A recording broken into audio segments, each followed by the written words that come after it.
Ce film se fait démonter au cinéma et je trouve que ce n'est vraiment pas mérité.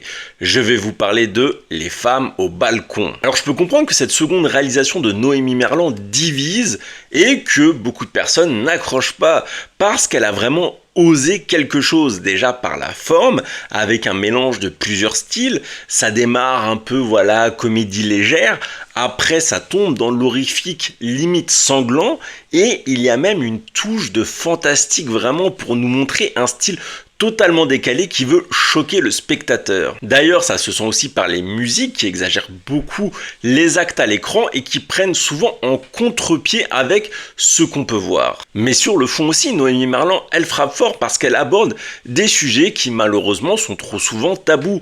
Par exemple, le viol conjugal. Et en fait, ce qu'elle fait, c'est qu'elle pointe du doigt une société patriarcale où le comportement des hommes est par moments toxique, mais ce n'est pas assez dénoncé. D'ailleurs, les trois actrices, elles vont jouer leur rôle à merveille. Parmi elles, on retrouve Souaila Yacoub, qu'on avait pu voir par exemple dans Dune, Sanda Kodronu, et bien entendu Noémie Merlan, qui est à la fois réalisatrice et actrice principale.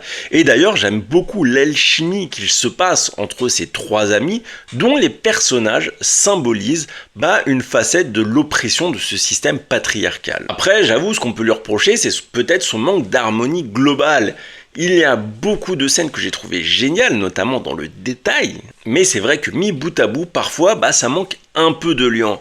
Mais ça reste un film à voir.